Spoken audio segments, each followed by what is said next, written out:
Hello everyone, how are you all. So आज हम लोग बात करने वाले हैं E4 के लिए इंग्लिश का कैसे प्रिपरेशन करें। देखो ना, आने वाले सालों में ना ये बहुत बड़ा सर दर्द बनते जा रहा है। इस बार इंग्लिश का कट ऑफ कितना गया है? इंग्लिश का कट ऑफ गया है 8 मार्क्स। ठीक है, 8 मार्क्स आउट ऑफ 25 टोटल थे और टोटल में 8 मार्क्स कट ऑफ गया। It's very much. तो it's a very alarming time कि आप इंग्लिश के लिए सीरियस हो जाओ। अब देखो, इंग्लिश के लिए सीरियस क्या होना है, कैसे होना है। देखो, इफ़ वी आर वेट, अगर हम लोग बात करें इंग्लिश की, इंग्लिश के लिए सीरियस कैसे होना है।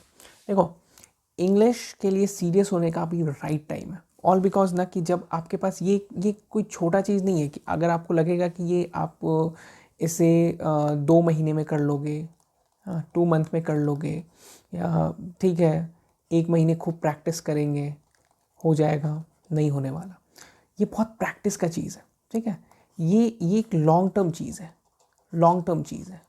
It's not like maths. ये मैथ्स नहीं है। ठीक है, ये रीजनिंग नहीं है।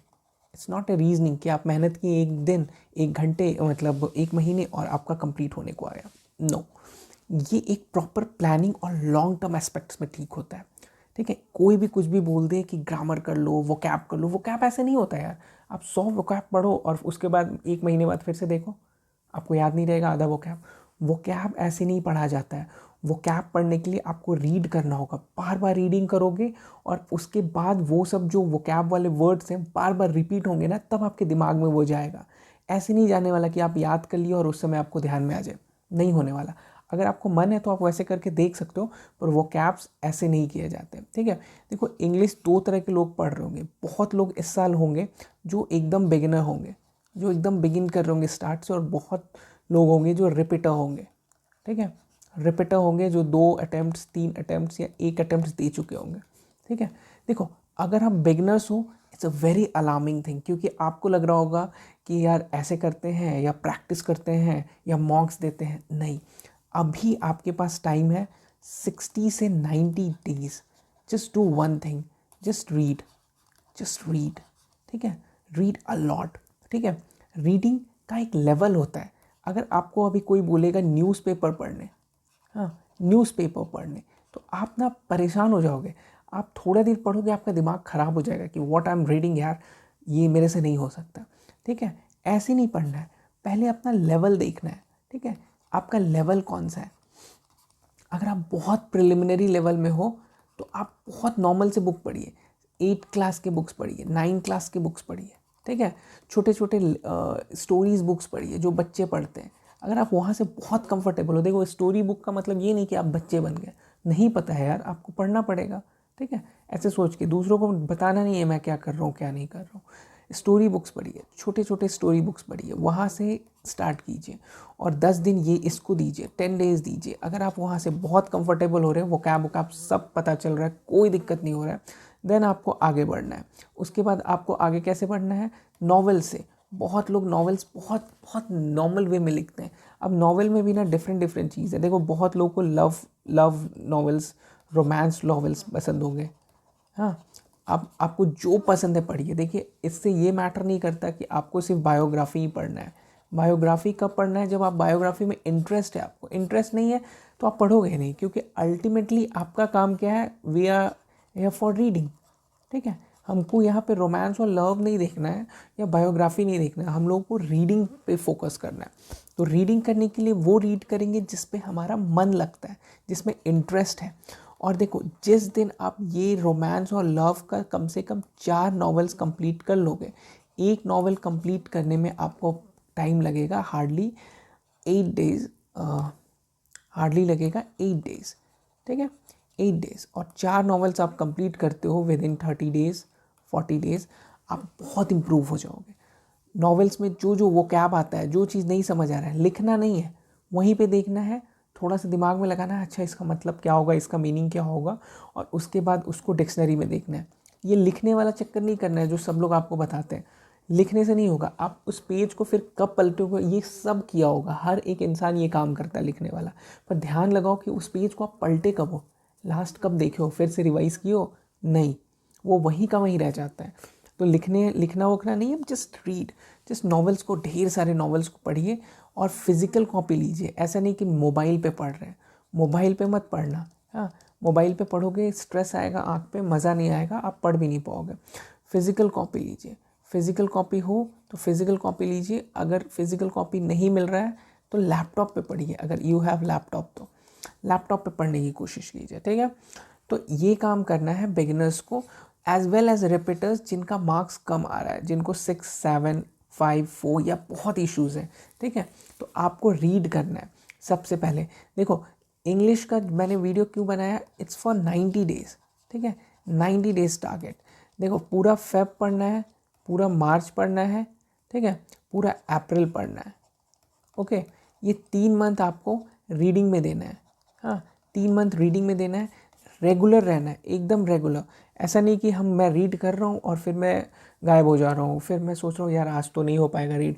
क्योंकि देखो मैं बता रहा हूँ आपको, मैं जो बात आपको बोल रहा हूँ 90% स्टूडेंट इसको नहीं करने वाले हैं, क्योंकि it's a very boring thing, बहुत बोरिंग काम है। बट प्लीज़ आप 10% में आओ। अगर आपका इंग्लिश वीक है तो आप 10% में आओ। ट्रस्ट मी, अगर ये काम आप नहीं करोगे ना, एग्ज़ाम सामने रहेगा, आप फिर से यही स्टेज पे रहोगे जो स्टेज पे आज हो आप। ट्रस्ट मी, अगर आपको विश्वास नहीं है तो आप नेक्स्ट ईयर में वीडियो देखना और आप यही स्टेज पे रहोगे। इंग्लिश इम्प्रूव करना बहुत टफ टास्क है। इट्स नॉट लाइक मैथ्स और रीजनिंग के प्रैक्टिस कर रहे हैं और इंग्लिश इम्प्रूव हो जा रहा है, ठीक है। तो इस चीज़ों पे आपको ध्यान देना है। अभी का क्या टाइम है, अभी हमारे पास फ्री टाइम है। अभी ना आपको कोई इशू नहीं होगा। अब ये काम आप करने लगो जून में, तो आपको दिमाग में आएगा क्या कर रहे हैं यार, उससे अच्छा एग्रीकल्चर पढ़ लेते हैं, मैथ्स पढ़ लेते हैं, और अल्टीमेटली एग्ज़ाम के टाइम आप नहीं कर पाओगे। ये बहुत धैर्य वाला काम है, ठीक है। रीडिंग बहुत धैर्य वाला काम है और आपको अंदर से निकालना होगा कि रीडिंग बहुत मेहनत, बहुत काम आने वाला है मुझे, ठीक है। तो ये दिमाग में आपके रखना होगा। जिस दिन दिमाग में ये रखोगे तब आपको पढ़ने में मन लगेगा। नेक्स्ट आओ, एक और चीज़ के बारे में आपसे हम बात करते हैं। जब भी एक स्टोरी आप पढ़ोगे, ठीक है, जैसे एक स्टोरी आप यहाँ पे पढ़े, इतना बड़ा स्टोरी या पैराग्राफ रख लो, ये पैराग्राफ आप पूरा पढ़ लिए, ठीक है। आपको उसको हिंदी में दिमाग में आपके इन माइंड उनको समझ आना चाहिए क्या बोला, ठीक है। वो वहाँ गया, अच्छा ये हुआ, ये गया, ये गया। जिस दिन आपको ये पूरा पैराग्राफ हिंदी में समझ आ जा रहा है, दिमाग में आपको सब समझ आ जा रहा है क्या बोला क्या नहीं, आप आरसी जो है ना एग्ज़ाम के, रीडिंग कॉम्प्रिहेंशन के क्वेश्चंस आराम से कर लोगे, बहुत आराम से।